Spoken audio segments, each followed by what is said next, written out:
Okay, it's recording, Leslie. You can go ahead and start. All right. Well, welcome everyone.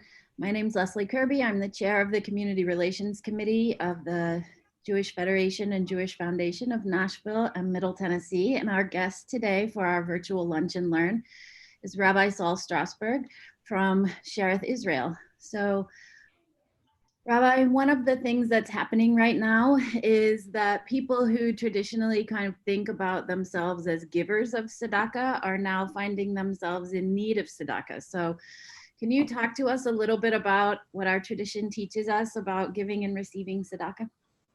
Yeah, I would love to. And if I can share some sources, I'm going to share a sheet that I've made. Great. To walk you through some. Can you see my screen right now? Yes. Okay. So I want to open with a vignette. About 13 or 14 years ago, the rabbis in Nashville took a trip to Israel with some clergy, with some non-Jewish clergy, some evangelical clergy. And we shared a bus together, and we spent about 7 days touring Israel. Really an unbelievable, amazing journey. And about halfway through the trip, on the bus, I lost my wallet. And, I was in Israel, I lost my wallet with my credit card and my shekels. And that was a huge mess. It was a terrible thing because I went from having everything I needed, all my security, to having nothing. And first I wasn't sure whether I was going to tell people that I lost my wallet. Should I let them know that I lost my wallet? Is it embarrassing that I lost my wallet? And then what would I do? And then I put myself as the needy one, and what would it mean to borrow money from one of my colleagues or my friends? And it's a really, really uncomfortable situation. I'm actually not going to tell you how the story ends about the lost wallet till the end of the sources. So we have to do a little bit of learning together. And I want to start with an idea about money and wealth and giving that comes from a commentary to Exodus. Let me just close this door so we don't hear my kids in the background as much. Hey guys, I'm doing a little bit of a call so we can keep it quiet. All right, here we go. So this is a commentary on Exodus that came out, as you can see, from the biography by Rabbi Pinchas Halevi Horowitz, Nikolsburg, and 1730 to 1805 were his dates. And he's commenting on a verse that tells us how to lend money to the poor. And the Torah says, if you lend money to my people, to the poor among you, do not act towards them as a creditor, exact no interest from them. So when we make a loan to a Jewish person, we're not supposed to exact interest. Actually, this is probably not so exciting for the CRC to hear. There's actually a mitzvah to charge interest to a non-Jew, to a Gentile. There's actually a mitzvah to charge interest to somebody who's not Jewish. And here's what he writes. One can say yet more about this verse in light of what our sages of blessed memory said on the verse, because of this thing. Now, I'm not really sure, everyone's Hebrew, but the way to say because of in Hebrew is the word biglal. And the Hebrew word for wheel is galgal. So there's a connection between this word because of this thing and wheel. And so Reb Chia said to his daughter, be quick to give bread to the poor so that he will do the same for your child. She replied, why do you curse me? He said, a wheel revolves in the world. And the idea is that giving and taking is a revolving wheel. And it's not just about the needing and taking that I have in my lifetime, but it also goes according to generations. And there's a lot of stories we have. There's stories from southern villages, a southern town where a Jewish family ran a general store. And everybody from the town, all the Gentiles from the town bought their dry goods at the general store.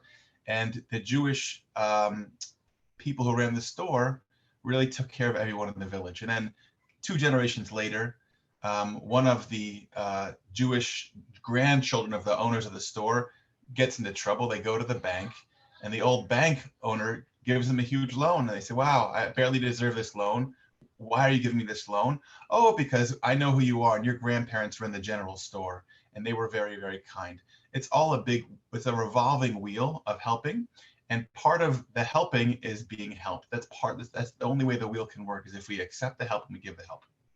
Therefore, any tzedakah or loans will be repaid over the course of the generations.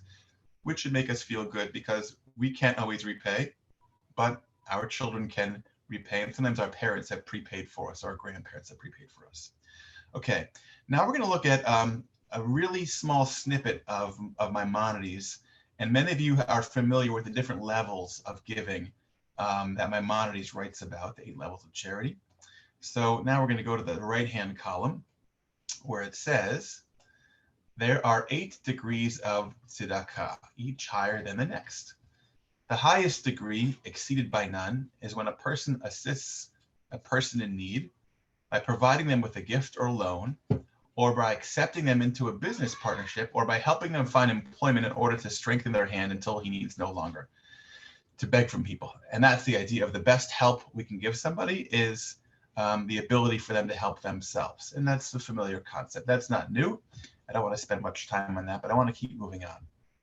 Below this is that of the person who gives tzedakah to people in need, but the giver doesn't know to whom he's giving, nor does the recipient know from whom he is receiving. This constitutes giving for its own sake. So Maimonides wrote this about 900 years ago, and he wrote this with great sensitivity towards people who need to accept assistance, who might feel ashamed.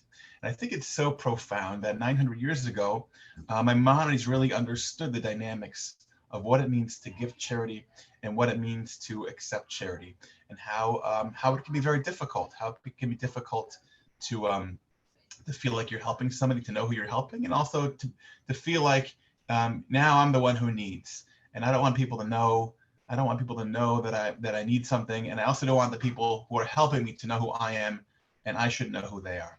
And so this little section of Maimonides ends with, he writes, this is similar to the secret office that was in the temple.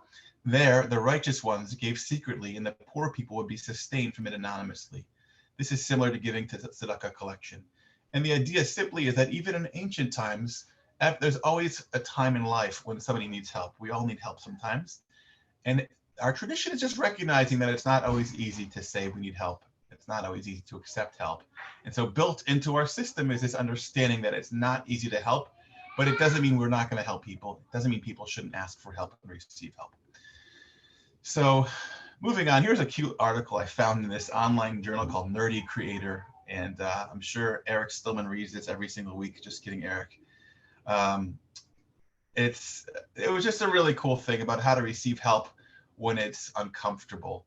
And you can look at it if you want. I can email it around, but I'm just going to look at the yellow blue bullet points, the bolded sentences. Receiving is part of life. It has nothing to do with worthiness. People think that to receive, if I need something, it means I'm not worthy, or it means there's something lower about me. But even think about like a baby. A baby receives everything from parents. Adults receive.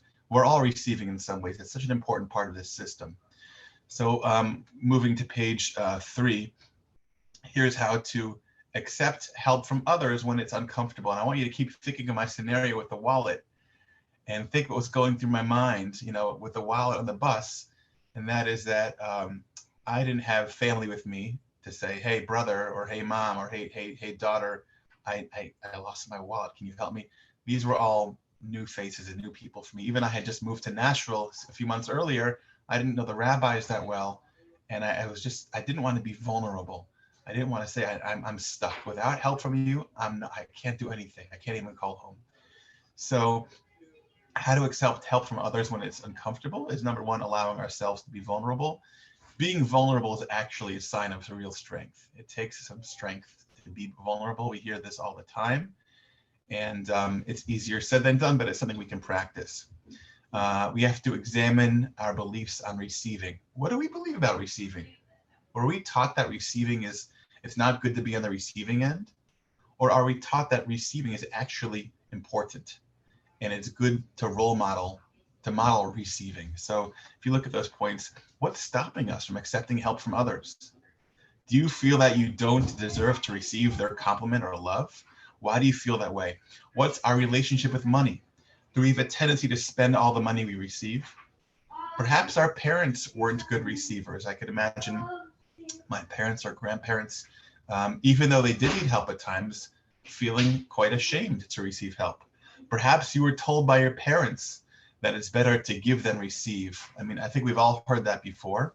And what they really mean is that we should be giving, but it doesn't mean that we should not be receiving. In fact, in Maimonides in the Mishnah Torah, it says even somebody who earns their living through charity, meaning, and even somebody who just has charity coming in, they also have to give. We're all givers. Perhaps we're afraid somebody will accuse us of being greedy by taking. Perhaps your parents are always suspicious or doubtful of people's nice gestures. Maybe they're expecting some. All these reasons why we might not feel comfortable receiving doesn't undermine why we should receive. Okay, let's just back up to the beginning. I'm not giving you the answer about the wallet, but I have another vignette to share with you from my family. I had a brother. My brother is a very talented soccer coach. He coached Division I girls soccer for a few years at a school on the East Coast. And after that, he worked for a company, and the company went under, and he lost his job. And I remember speaking with my brother about the new financial situation he was in and what it would mean to apply for unemployment and how hard that was for him. And this is my brother who was so dignified and always worked hard.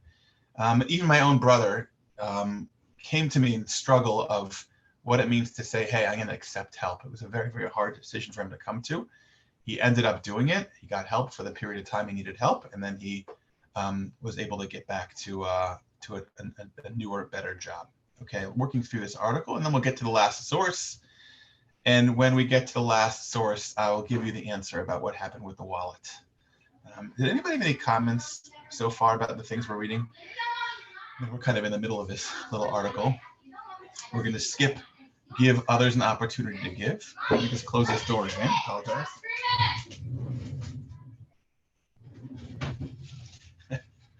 Thank you for your patience. Okay, number 4 says pay it forward instead of returning it.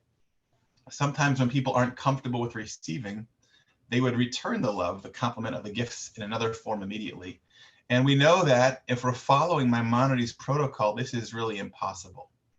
We really don't want somebody who gets help of $100 to feel like they have to thank the person who gave them $100 because they're not supposed to know who that is in the first place. When it's your time to receive, it's important for you to embrace the moment. Don't be in a hurry to give back to the other person. You are just deflecting their love back to them. It's like, as I'm just reading what it says, I can't receive your love, here, have it back. So, we visit somebody who's under the weather and we bring them some food and they rush to try to give something back to us. It's a beautiful gesture, but it's not what needs to be happening at that time. There's no need to return that love, but maybe wait until the next time when it's appropriate and give something that's needed. Then it wouldn't be like returning the favor or the love. We don't want to take away from the mitzvah. We don't want to take away from the importance of what they're doing, but we can still keep the goodness flowing instead of stopping the flow. Okay, we're not going to watch the video, but just to feel the love or feel the appreciation or recognize what's happening and to be grateful. To receive is a beautiful experience. And just another example is, with the COVID thing happening, there were a lot of doctors who got sick.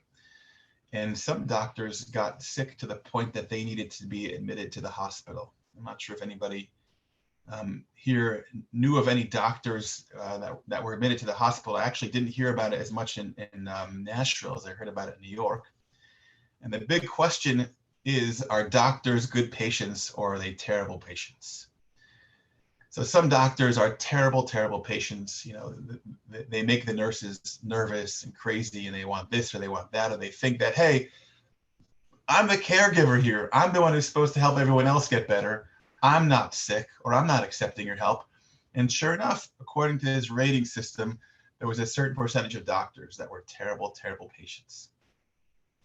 Now, if it's me, I would think that I would want my doctor to be able to be a good patient. I want my doctor to understand how I feel when I'm receiving healthcare.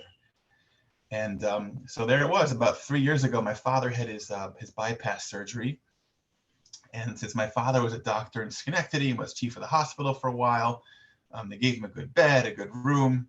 And the question was my doctor going to be a grateful and gracious patient or not? And I would just tell you about my dad. There isn't much you need to make my dad happy. The one thing he loves is a bowl of popcorn.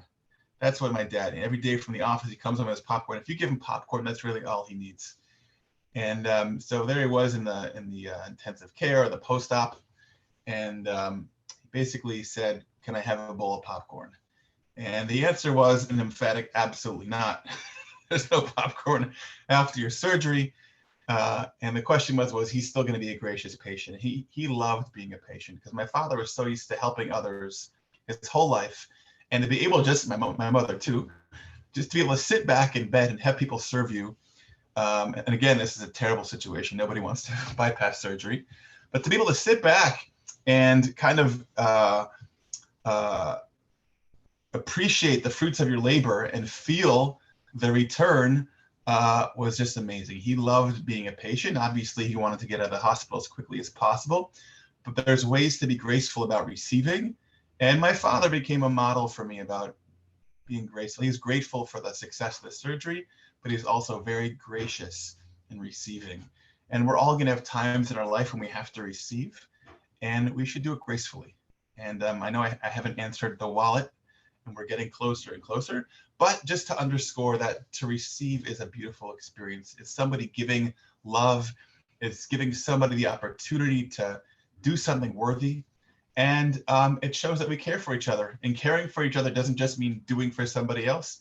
It means letting somebody do for you. And the final piece of this little article was practice accepting help everywhere. We don't have to wait for someone to give you help to practice receiving. Whenever you need help, just ask for it. And I have this little trick that I use. And the little trick I use was kind of taught to me by one of my trumpet teacher. Growing up, you know, it never hurts to say thank you. It doesn't cost you anything to say thank you. And so anytime we're on vacation or anytime we're in a restaurant or anytime we're in a service-oriented place, whenever there's a chance to say thank you, even if somebody hasn't really done the biggest thing, it creates such a good feeling of goodwill that it makes people want to give and receive even more. So anytime I can just say thank you so much, I do that. And one of the places as a rabbi that I say thank you is if I'm visiting a patient in the hospital or visiting somebody at home.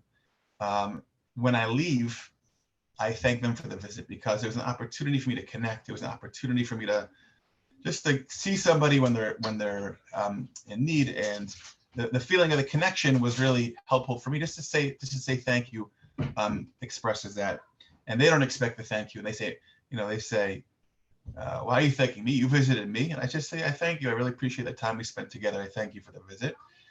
And the other time I hear thank you is when I ask people for charity, when I'm in need, either for my family, but really, thankfully not for my family, but for the community or for another family.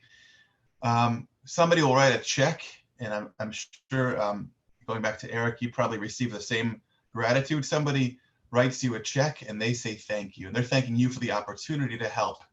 And it underscores how everyone is needed in this process of giving and receiving and taking care of one another.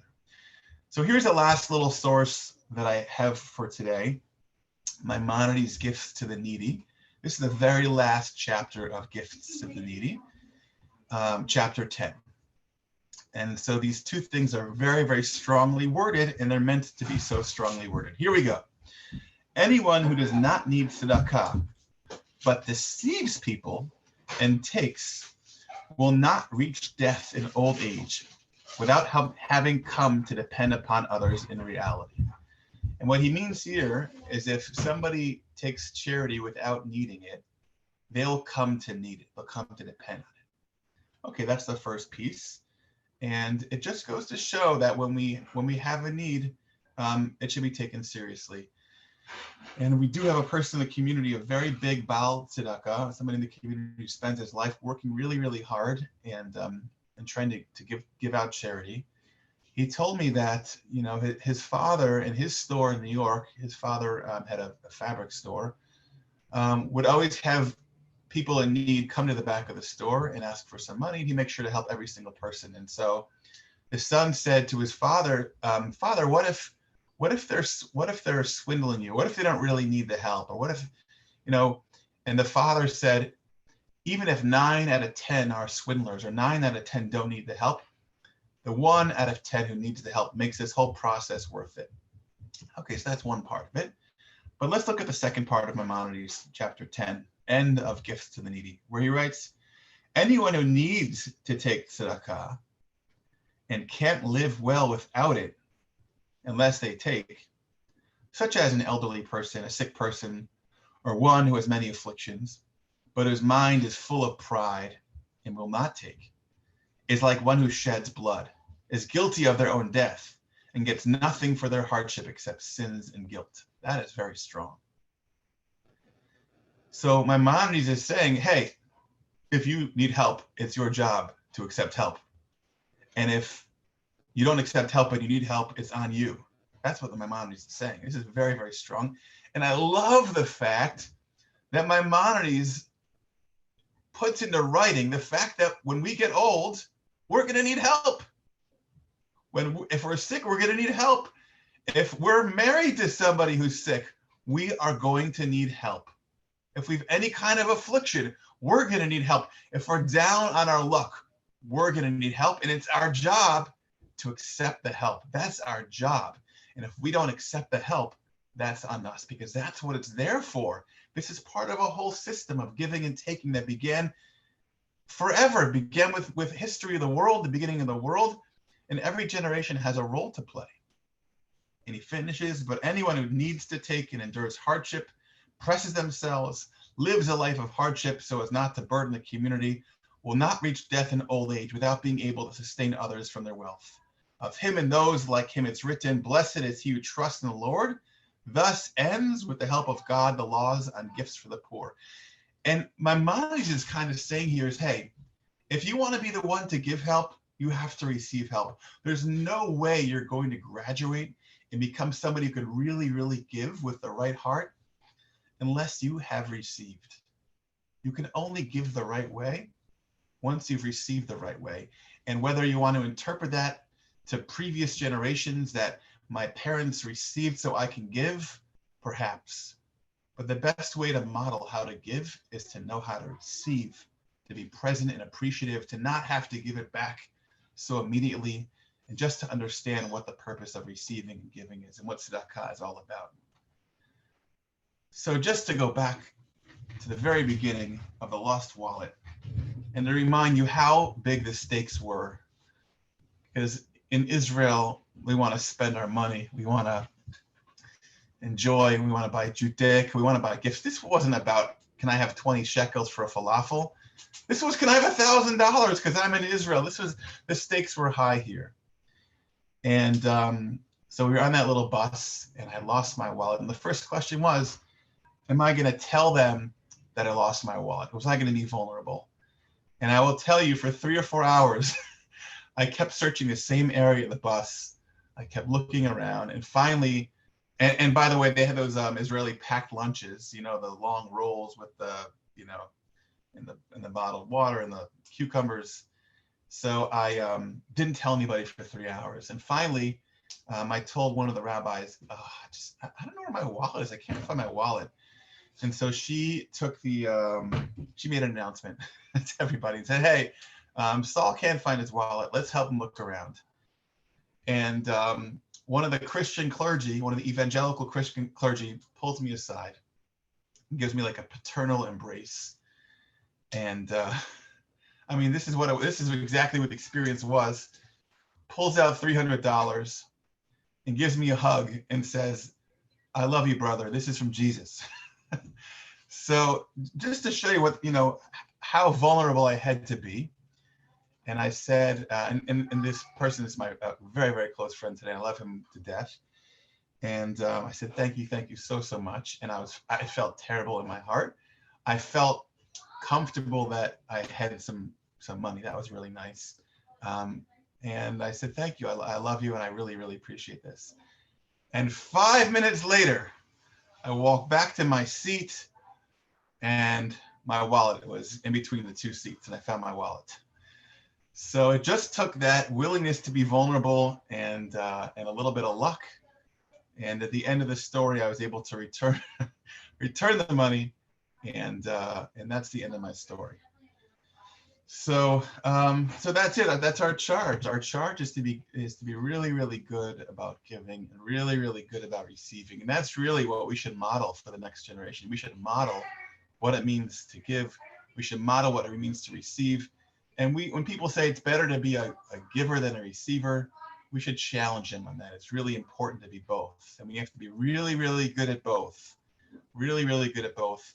And that's kind of the Jewish wisdom on that. And I really appreciate, Deborah, you're giving me the opportunity to share some of these thoughts. It's really, I think it's a message that we can all learn a lot from.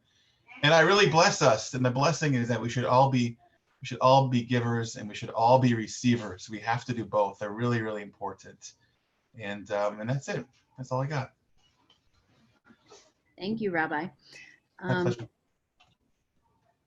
If anyone has questions for the rabbi, we're going to transition and talk about something else that's a related topic in just a minute. But if anyone has questions for the rabbi about tzedakah, giving and receiving, put them in the text box and we can, the chat, and we can take the questions to him. Actually, Leslie, I was gonna, we are a relatively small group. Maybe we can just Oh, okay. let people, yeah, I think we Yes, can. unmute yourselves and ask directly if you have questions about the. So Rabbi Saul, how does one practice what you preached? Well, I forgot to start my discussion, Erwin, my favorite neighbor, by saying that I'm not an expert in this material. and by the way, I'd like to begin every talk that I give by saying I'm not an expert. But I will tell you, as a rabbi, one of the ways that I practice that is by showing people how much personally I need them and I appreciate them, never being afraid to ask for a favor. And those are all kinds of favors. And I'm not too proud to need things. And I ask for all kinds of things. Now, by the way, in terms of community building, asking somebody for help is one of the best things you could do.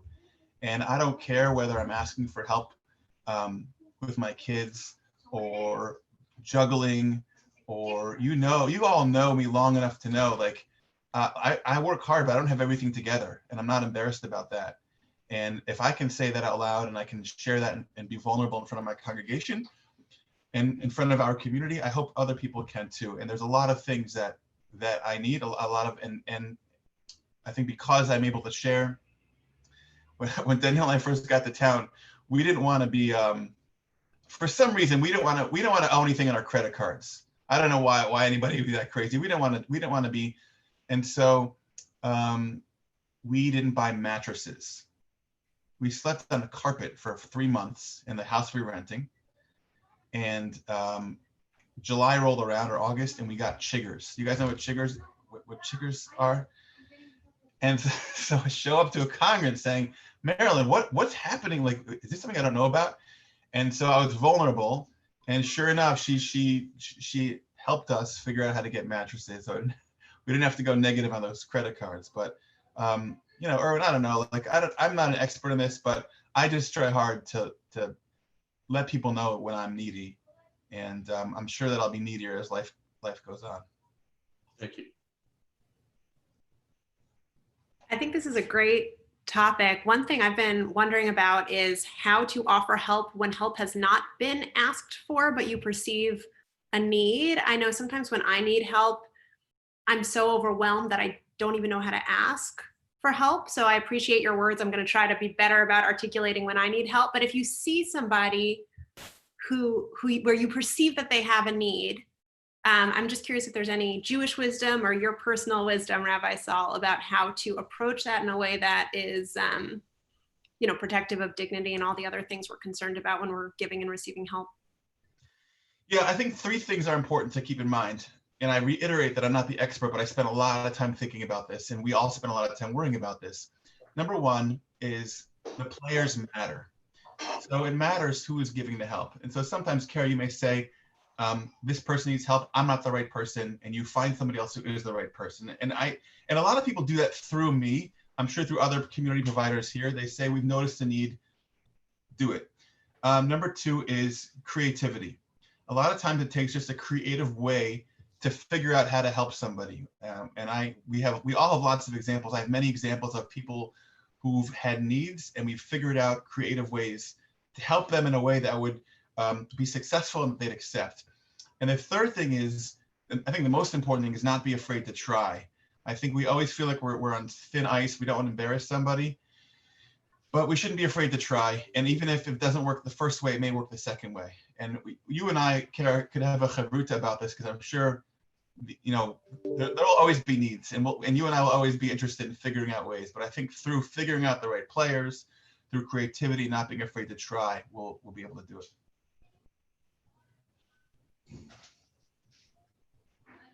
Any other questions? I have a sort of related question. Rabbi Saul, so in so much of the Jewish world specifically, we do put a lot of emphasis on the givers. We name things, we put plaques, we have all sorts of ways that we honor givers. Do you think that ultimately makes it harder to receive, or do you think it matters that the giver gets recognized? I'm just wondering how that plays into the role of giving and receiving. Wow, I think that question is hugely powerful. I think the answer is above my pay grade. I don't know. It's very complicated. I mean, because I know that there's a lot of different motivating factors, and it's, you know, part of it is not just honoring people's generosity, but it's also an expression of their values. And it's important that people see what's valued, and it's important that we share values with our community, with our children. So I just don't know, but that's something I would be happy to think about. Yeah, thanks, Deborah. Thank you. And I'll give one more. So I have been hearing from a lot of people in this exact moment in time wanting to help friends, neighbors, family members in the African American or colored communities right in this moment. And this is sort of a follow-up to Kara, but kind of a twist on it, where there's been a lot of conversation that it's not up to them, it's not up to the people who are in pain right now to tell us what they need. We have to sort of figure it out. And I just wondered your thoughts on that. Yeah, okay, I'm really glad you brought that up. And I know it may not totally be on topic, but it's always on topic. And you know, I've been involved with a few North Nashville communities for over 10 years. And I think that a couple things. Number one, the African community is not monolithic. They don't think the same way. A lot of people who are in the demonstrations really have good intentions, but they're not always playing out in terms of the needs. And also, you know, there are public things like the police force and everything that people seem to be worried about. And there's quiet things like food and education that we don't want to be undermined either. But my personal feeling, and I have to read it, I'm not an expert. I know like Erwin's done a lot of you have done much more than I have in this realm. But for me, having personal relationships has been the strongest factor, because number one, just relationships are always really important, but also you can hear from people where we can be helpful. And we've been able to be helpful in a few modest ways, in ways that we wouldn't have known about just by reading the newspaper. And what we've done is nothing. Like we haven't done, a lot more needs to be done. But right, so there's this assumption that, oh, blacks and whites need to have discussions. We're going to assume that any school or church we approach will welcome it too. Wrong answer. They don't know. It's not exact. You know, it's on us to figure out, but doesn't mean that they have to spend their Sunday afternoons meeting with, sending checks is always great, but you know, there's a lot more. So I just think that we don't have to solve all the problems. We have to have, you know, having real deep relationships that can change our lives and change their lives. And that's not always sexy. It's not always, doesn't always get the headlines, but I think it's a way to really effectively change. Yeah, thank you for that. I guess we can, Leslie, see if there's any other questions, and if not, that might be a good transition into the other part of the conversation. It is a good transition. So we've been really talking a lot about personally giving and receiving, but there are also questions about what we need to do as a community and how we prioritize things like money. And so one of the discussions that's going on in Nashville right now is about the budget and what the budget's going to look like next year. And so we've asked Kara Saul to talk a little bit with us today about the people's budget that's been proposed as kind of a counter to what the mayor's proposed budget. So Kara, can you walk us through your work in this area? And people may not be familiar with the people's budget. So can you start off by telling them what it is? Absolutely. Thank you so much for inviting me to speak with you all. So first of all, I want to just say this is not an initiative that I have been part of the planning for, but it is an initiative that I learned a lot from and am grateful to have the opportunity to plug into. So that is why I'm sharing it with you all. Through the chat function, I just shared with you the link to the Nashville People's Budget Coalition report, which I will walk through a few highlights of, but you should feel free to take time to look, and you should look through that on your own. I really appreciated what Rabbi Saul said about, and you're just so wonderful, Rabbi Saul. I really appreciate your thoughtfulness and your giving nature. I get to see it all the time. But just to say thank you when you are in service to somebody else, that's like a really, really profound thing. And I would never think to say that in an interpersonal moment. So I really learned from you just saying that. But I do know how grateful I feel when I have ways to plug in to promoting justice, to promoting just getting people in our community the resources they need. I do feel, thankful. So I'm just kind of thinking about that connection. So I am thankful to the Nashville People's Budget Coalition for putting together some resources that I could learn from. So I'm gonna screen share briefly a little PowerPoint. So this is the Nashville People's Budget Coalition sort of logo, and I just sent you the report. It's a group that is made up of different local advocacy groups within Nashville. Some, but not all of these, I have a lot of experience partnering with some amazing organizations. I've done some incredible work with Free Hearts, which is a group supporting incarcerated and formerly incarcerated women and their families. Gideon's Army, which does incredible, incredible work in North Nashville. A lot of people learned about them recently in terms of their Rebuild North Nashville tornado response, but they do a lot of other incredible work supporting young people in our community and addressing issues of violence and unequal opportunity. A lot of these are just really amazing organizations. So that's sort of who's behind this. And I'm very grateful to them for the hard work that went into this. So the Nashville People's Budget Coalition, and again, this is from the report, it is focused on building a Nashville where public safety includes communities with fully funded education, access to housing and healthcare, and freedom from policing and jails. And I'll explain a little bit more what that piece means. If you're not used to that language, you might have a reaction to that. So I want to kind of talk that through in a minute. To make this future real, we are raising public awareness about the Metro Nashville City budget process and organizing community members to create a people's budget that invests in the well-being, health, and freedom of every community member. Our coalition encompasses organizations fighting for fair wages and safe, dignified workplaces, divestment from policing and jails, investment in restorative practices, and access to housing and transportation. We know that Nashville can be a city where every community member has access to the tools and resources they need to thrive if we are committed to investing public dollars into social goods and divesting from social control. And I want to clarify what their goal is with releasing this report is to highlight what the proposed spending is and to propose concerns about it, but they're not saying therefore it should be X or therefore it should be Y. Their focus instead is on saying people should be, the community should be more actively involved in this, seeing where our money is going and making sure that our budget reflects our values as Nashvillians. Ooh, Sorry. Okay, so this is the proposed budget, which if there is no amendments, would go into effect on June 16th.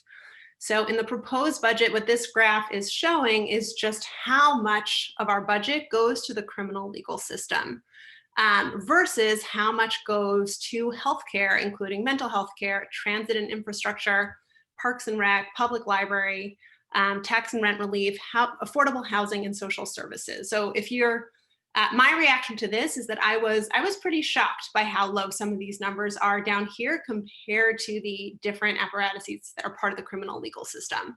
And that does, most of that is policing. I think about 300 million of that is policing and the jail, the local jail. And the rest are the court systems, the public defender's office, the prosecutor's office. So there's different pieces that go into criminal legal system here, but I was pretty shocked by the disparity there. Oh, I don't know if you can see the very top of my slide here. I can't. But this is basically saying that this proposal is asking to spend an additional $6 million on the criminal legal system. And the only other thing seeing an increase would be property tax and rental relief. And all these other areas would be seeing cuts under the proposed budget. The biggest cut is to Metro Nashville Public Schools, but also to nonprofits, the Summer Youth Employment Program, arts, social services, the library, and affordable housing. In my professional life, I work with high schoolers who are facing challenges in school, specifically if they're getting disciplined or kicked out of school. As a legal advocate, I help them. I recently signed on to a letter urging our school board not to cut the social emotional learning resources that we have. That's what the current proposal for making up some of this shortfall. And I think that those resources, among other resources for our schools, are even more valuable than they have always been. And it would be a real tragedy if those are cut. So what the report urges us to do, and what I urge us to do, is to try to think a little bit more about what public safety means. I'm a white woman living in, the current day and age. I am not typically afraid when I interact with the police force. I do when I think about public safety. Probably the first image that comes to mind is a police officer. Some of you might not have that reaction, but some of you might, and that is fine. What I appreciate from this report, though, and from hearing the testimonies of a lot of people who live in other areas in Nashville, Black people, other people of color, is that is not what makes them feel safe. And then I kind of dug a little bit deeper. I participated in a participatory workshop that the People's Budget Coalition put on this past Sunday, really pushing us to think, like, what makes you feel safe? What conditions in our city do you think promote safety?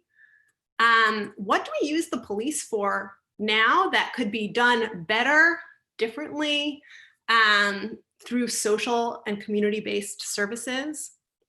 What programs and resources are we cutting? Things like the public school budget, affordable housing, nonprofits, and healthcare, that by cutting them, we might actually be reducing public safety. And just the general question of what does our larger Nashville community need to thrive?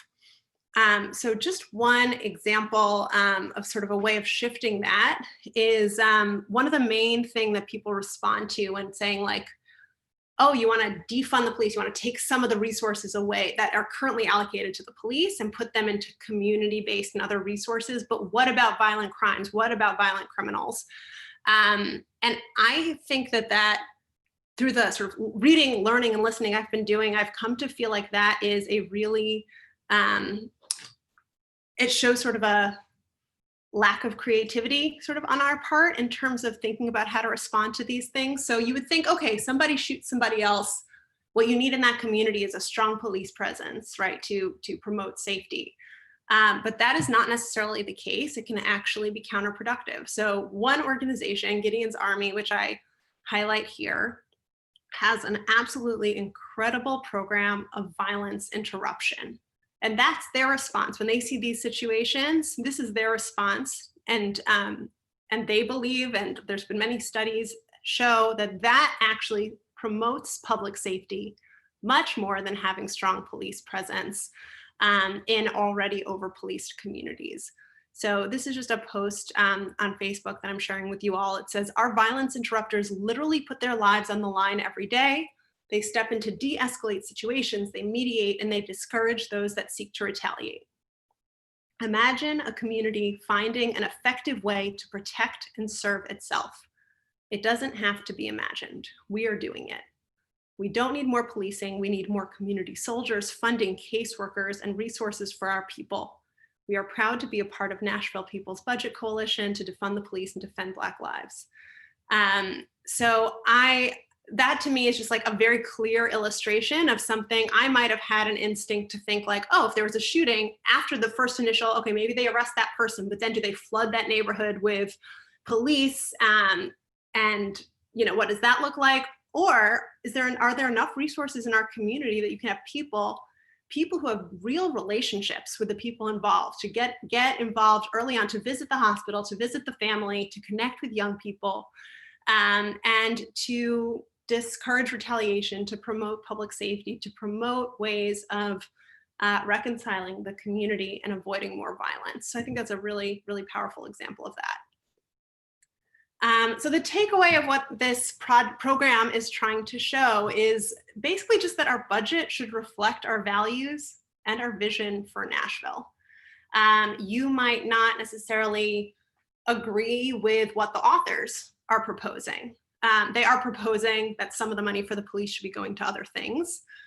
Personally, I agree with that. You might have strong disagreements about how much of that or what it should be going to, but I really appreciated the way that this report broke out how the numbers are currently laid out and how important it is to have true community involvement in these decisions, right? There are protests going on in our city and around the country.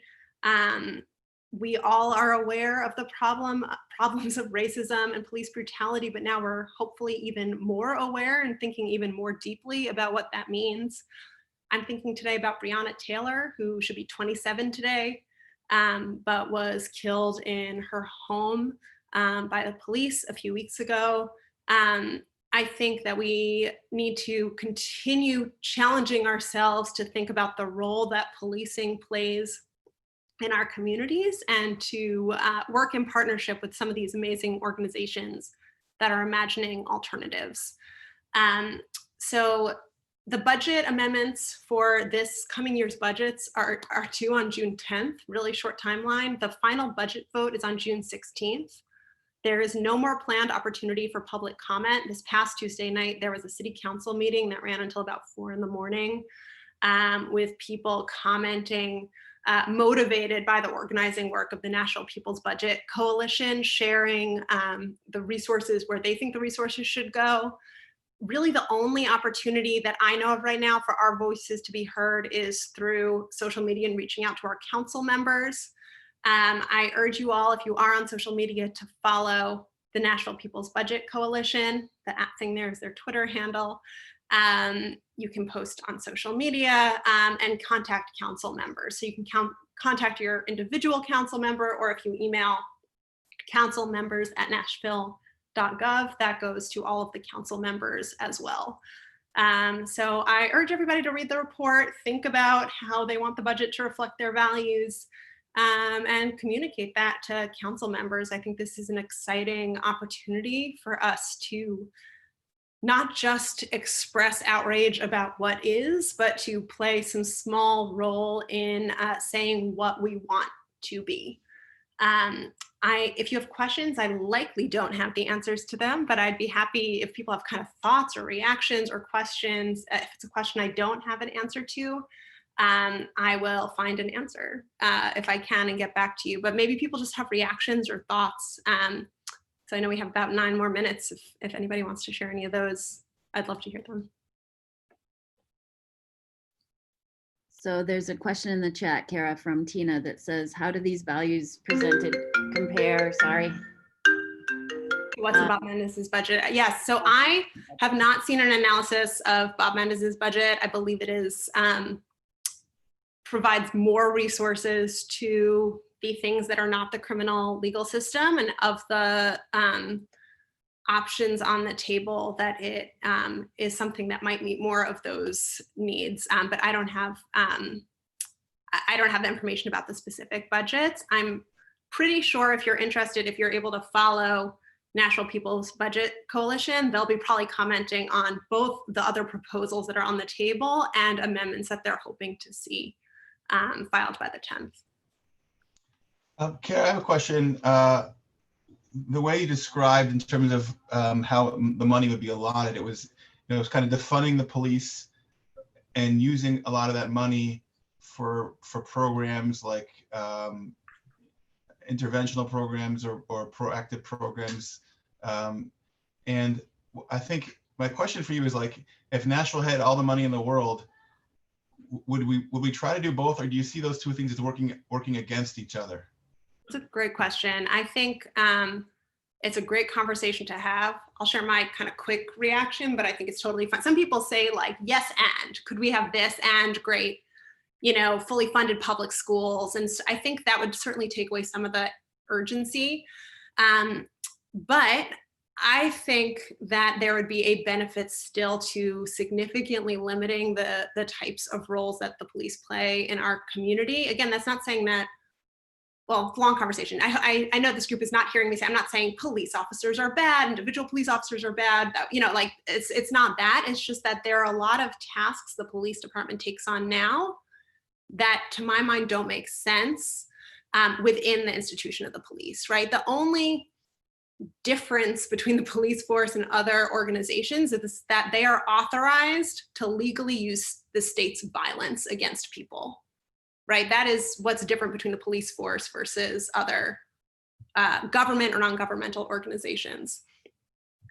Why do mental health interventions? Why do other interventions? Why do domestic violence? They don't necessarily need to be under the umbrella of the police, particularly when we're hearing pretty loud and clear from many different parts of our community that they often do not feel safe or supported by the police. So to my mind, I would like to see a lot of community support, right?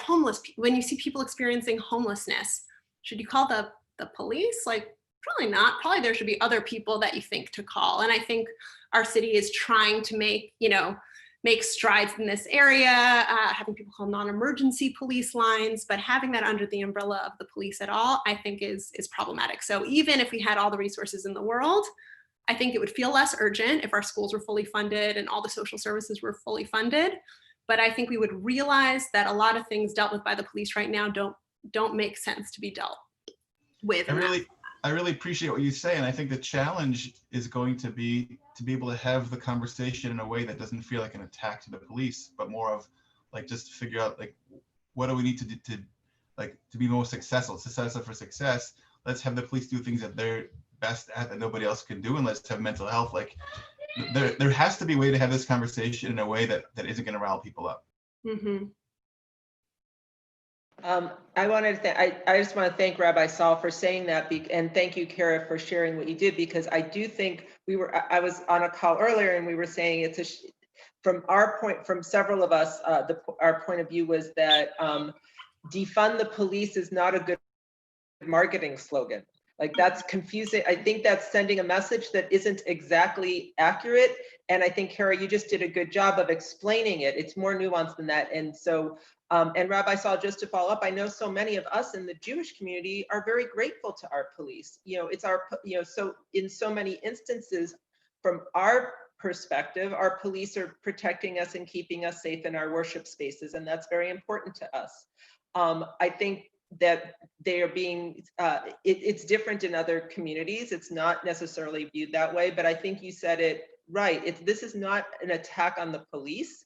This is a broader question of how do we use our community resources in the best way possible. So it's not, but I think I'm glad you asked that question, because I do think there's some confusion about that. And I do think that people are sort of seeing it that way, but that's really not the intention here. The idea is let's let the police do what they are tasked to do well, and let's see if we can move some of these other responsibilities to other areas. So Deborah, I think you should be the one leading the national conversation, not the people downtown.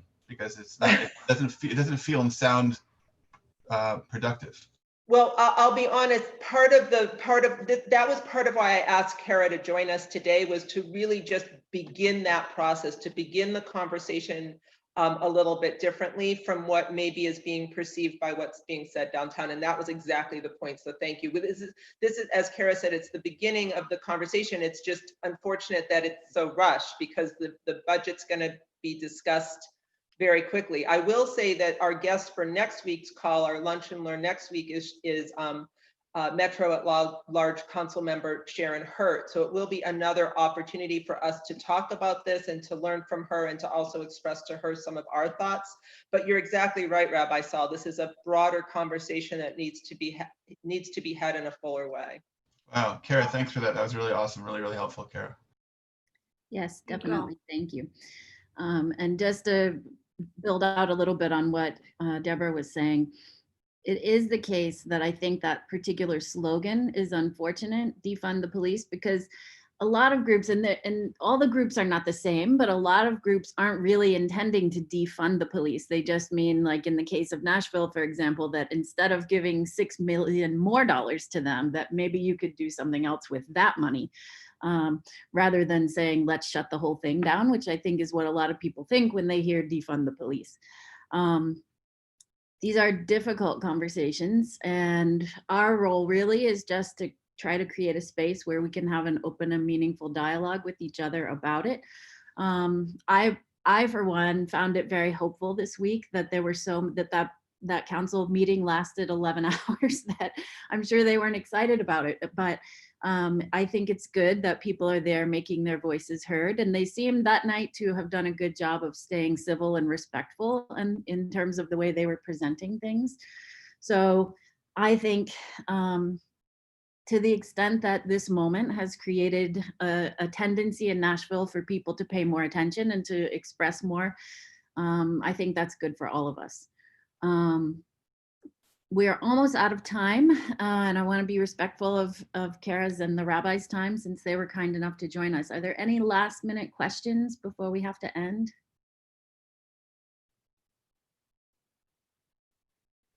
I'll just thank everyone for joining us, and thank you again to Rabbi Saul and to Kara, and to all of you who were here for this conversation. I believe that, as Rabbi Saul said, this is the beginning of an important conversation, and so I will task you all with helping to share the word about this, that what is at stake here is the use of our community's dollars, and in terms of this budget, and are we going to send it where in a way that reflects our values, and to not see it as an attack on the police. And I hope at least all of you who are on the call today now feel a little bit more empowered to be able to differentiate that this is not about an attack on the police. Like I said, so many of us in the Jewish community are so grateful to our police department.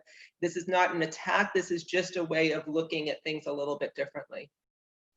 And when we're done, Rabbi, if you could send to Deborah the materials that you used today so that we can send them out to the people who are on the call, I think everybody would appreciate being able to reflect on them a little bit more. Those were great lessons on giving and receiving tzedakah.